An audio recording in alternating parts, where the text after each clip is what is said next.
மோகனம் தான். திருவாசகம் பூராமே கம்ப்ளீட்டா மனதை ஊற்றி திருவாசகத்துக்கு பூரா அது மோகன ராகம்.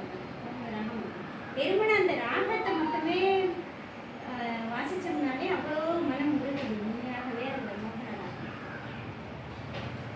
நீராடும் கடல் கொடுத்த மோகன ராகம். சைனாவோட நேஷனல் ஆந்தம் மோகன ராகம். அப்புறம் அந்த ஏவிஎம் ப்ரொடக்ஷன்ஸ் பழைய பப்பான்னு ஒரு மியூசிக் இருக்குல்ல, அது மோகன ராகம். அதனால தான் அந்த மோகன ராகத்தினால தான் அந்த ஏவிஎம் ப்ரொடக்ஷனே வந்து எங்களுக்கு சக்ஸஸ் ஆச்சு. பிகாஸ் ஆஃப் தட் ராகம்.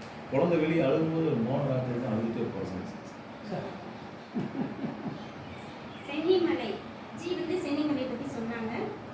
ஈரோடு பக்கத்தில் இருக்கிற அங்கே அந்த காலை வண்டி மேலே ஏறி போகிறது அது சென்னிமலை தானே? இது அதே நேரம் திருப்பானந்த வாரியார் சுவாமிகள் வந்து இது சென்னிமலைன்னு சொல்றாங்க. இந்த திருப்புகழ் பாடல்கள் எல்லாம் தொகுத்தார் இல்லையா அவருக்கு செங்கல்வராய பிள்ளை. அவருக்கு அப்பா வந்து சுப்பிரமணிய பிள்ளை வந்து சிவஸ்தல மஞ்சரி பாடல் பெற்ற தேவார பாடல்கள் கிடைக்க பெற்ற எல்லா சிவன் கோயிலுக்கும் போய் அந்த தூரங்கள் எல்லாம் கணக்கிட்டு நமக்கு சிவஸ்தல மஞ்சரின்னு ஒரு புத்தகம் கொடுத்தாரு. அவரோட மகன் செங்கல்வராய பிள்ளை வந்து திருப்புகழ் பாட பெற்ற எல்லா முருகத்தலத்துக்கும் போய் அந்த தூரங்களை குறிப்பிட்டு எடுத்து கொடுத்தாங்க. அந்த செங்கல்வராய பிள்ளை வந்து இது திருச்சின்னு சொல்றாங்க. சிவகிரிங்கிறது திருச்சி, அதனால இது திருச்சிராப்பள்ளி அப்படின்னு அவர் குறிப்பிட்டிருக்காரு. வாரியார் சுவாமிகள் வந்து சென்னிமலை அந்த மலைக்கு பேரு சென்னிமலை, ஊர் இருக்கிறது திருச்சி. மருதமலை ஈரோடு அருகே சென்னிமலை இல்ல, அது இப்போ பிரிச்சுட்டாங்க ஈரோடு பிரிச்சுட்டாங்க. ஈரோடு அருகே சென்னிமலைன்னு எழுதிருக்கு. இல்ல இப்போ என்ன ஆயிடுச்சுன்னா, அப்போ அந்த பாட்டு எழுதுற டைம்ல திருச்சிக்குள்ள இருந்தது. அப்படியே வட்டம் மாவட்டம் ஊரெல்லாம் பிரிக்கும் போது பிரிஞ்சிருச்சு. இப்போ மருதமலைன்னு இருக்கு. ஆனா கோயம்புத்தூர் மருதமலை நம்ம சொல்றோம், எல்லாருக்கும் மருதமலை தமிழ்நாடு இருக்காங்க எல்லாரும் தெரியும். ஆனா கோயம்புத்தூர் தான் இருக்குன்னு நிறைய பேர் தெரியாது. இப்போ அது வந்து ஈரோடு வந்துருச்சுங்க. நீங்க சொல்லுங்க, அது பிரிச்சுட்டாங்களா, இந்த டிஸ்ட்ரிக்ட் பிரிக்கிறாங்களா, அப்போ இது வந்து இங்க சரி நீங்க சொல்லுங்க. பகல் இரவினில் தடுமாறு. குழந்தைங்க யாரும் இல்லை, இல்லைன்னா நான் இது எல்லாத்துக்குமே பதம் பிரித்து சொல்லுவேன். பகல் இரவினில் இல்லுக்கு தங்கி நீ இயல்பாக சேர்ந்துருக்கீங்க. பகல் இரவினில் இங்கே இல்லு வரும். லகரையீற்று புணர்ச்சி இங்கே வல்லினம் வரும்போது அதற்கேற்ற மாதிரி ரகரமாக தெரியும். உதாரணம் கடல் குட்டல் கரை, கடல் இல்லு வந்து ரகரமாக பகல் இரவினில் தடுமாறு. அந்த இடத்துல பகல் இரவு தான் நம்ம இப்போ நினைக்கிற டே நைட் கிடையாது. நினைப்பு மரத்தில் தடுமாறாமல் பதி குரு என தெளிவோட. பதி சுவாமி, குரு சுவாமியே குருவா வந்த நம்ம சுவாமிநாதன், அதுவும் சிவபெருமானுக்கே குருவா வந்தது.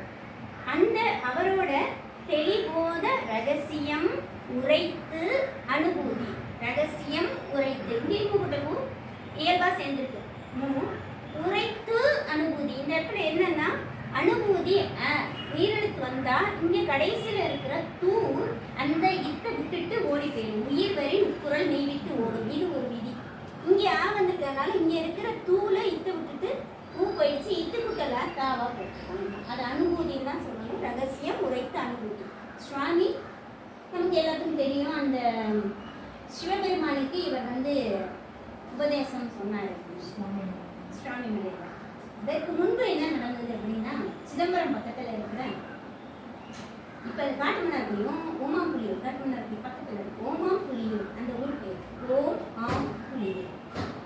சிவபெருமான் வந்து பார்வதி தேவிக்கு ஓங்கிற பிரணவத்தோட உபதேசிச்சிருக்கிறார். அப்போ முருகப்பெருமான் வந்து நானும் கேட்பேன் அப்படின்னு சொன்ன உபதேசம் வந்து குருவும் சிஷ்யனும் மட்டும் இருக்கிற மாதிரி தான் உபதேசம். இப்போதுமே அதுதான் வளர்ந்துருக்கு. அப்போ இவர் வந்து ஒரு வண்டாகி அம்பாளோட பூல இருந்து அவர் கேட்கிறார். அது இவங்களுக்கு தெரியாதா, என்ன தெரியும். அப்புறமா உபதேசம் முடிஞ்சதுக்கப்புறம் மீண்டும் பேசிட்டு இருக்கும்போது சுவாமி வந்து கேட்கிறார். சிவன் வந்து கிட்ட அவர் புரிஞ்சு அதுக்கு இடையில இவர் ஒரு வேலை பண்ணிட்டாரு. பிரம்மாட்ட போய் பிரம்மனுக்கு தெரியுமா அந்த மாதிரி ஒரு லீலையை அவர் பண்ணிட்டாரு. அப்போ சிவன் வந்து இவர் எந்த அளவுக்கு இவர் புரிஞ்சுக்கிட்டாரு அப்படிங்கிறதுக்காக கேட்கும்போது அவர் வந்து அப்போ நீங்கள் அம்மாவுக்கு எப்படி சொன்னீங்களோ அப்படிதான் நான் சொன்னேன்னு சொல்லி அது நம்ம சுவாமிமலை. இப்போதும் சுவாமிமலை நீங்கள் போனீங்கன்னா அவ்வளோ ஆரவாரம், அவ்வளோ பேர் வராங்க. எல்லாம் அந்த படிக்கட்டில் ஏறி மேலே போகிறாங்க வர்றாங்க. கீழே சிவபெருமான்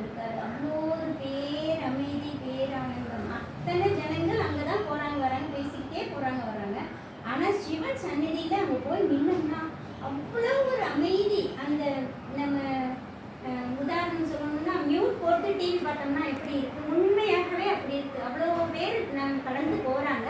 நம்ம நின்றுட்டு போது உண்மையா ஒரு பயம் வந்துருச்சு, என்ன எல்லாரும் போயிட்டாங்களோ நம்மளை விட்டுட்டு அப்படின்னு நினைச்சு சாமியை பாடிட்டு அப்படியே திரும்பி பார்த்தோம்னா அத்தனை பேர் போய்கிட்டு இருக்காங்க. ஆனால் அவ்வளோ ஒரு பேர் அமைதி. அதுதான் அந்த உபதேச மந்திரம். மந்திரம் வந்து உபதேசம் நம்ம பகல் இரவு கிடையாது, நினைப்பு மறப்பு இல்லாம இந்த க்ஷணத்துல நம்ம அந்த ஆனந்தத்தில் அழுந்தி இருக்க செய்வோம். அதை வந்து சுவாமி அருணகிரிநாதருக்கு முருகப்பெருமான் கொடுத்தார் இல்லையா. முருகப்பெருமான் வந்து ஈசனுக்கும் உபதேசம் பண்ணியிருக்கார், அகத்திய முனிவருக்கும் உபதேசம் பண்ணியிருக்கார், நம்ம அருணகிரிநாதருக்கும் உபதேசம் பண்ணியிருக்கார். இந்த மாதிரி ஒரு சிறப்பான இது வந்து நம்ம முருகப்பெருமானுக்கு தான் பார்க்க முடியும். ரகசியம் உரைத்து அனுபூதி, அந்த அனுபவ நிலை, அந்த பிரணவத்தை அவர் உபதேசித்ததை நம்ம மீண்டும் நம்ம அந்த இந்த பாடலில் பார்த்தோம் இல்லையா, இறைநிலையின் அந்த உணர்வு கயிறு வந்து இந்த மந்திரத்தை திரும்ப திரும்ப உபதேசி நம்மளா உச்சரிக்கும் போது அந்த உணர்வு வந்து பலப்படும். அந்த அனுபூதி ரத நிலைதனை தருவாயே. இந்த அங்க பார்த்த அதே இன்ப ரசத்தேன், அதே தான் இது ரத நிலைங்கிறது, ரச நிலை. அந்த சுவாமியோட மந்திரத்தை உபதேச மந்திர பொருளாளே அப்படின்னு ஒரு பாடல்ல திருக்குறள்ல சொல்லுவார். அதுதான் இங்கே சொல்லியிருக்காரு.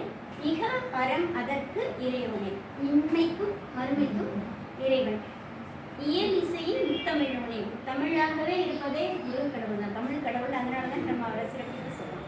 சக சிறகிரி பதிவேலை. இது நம்ம ஜி வந்து இப்போ எழுதும் போது தான் எனக்கு தெரியும் சென்னிமலை சுவாமியோட பேர். இது இல்லைன்னா நான் வேறு விதமாக பொருள் நினச்சி வச்சுருந்தேன். அந்த சுவாமி பதிவேலே சரவண பவ பெருமாள். சரவண அந்த பொருள் வந்து இப்போ நம்ம சொல்கிறோம் இல்லைங்களா, இந்த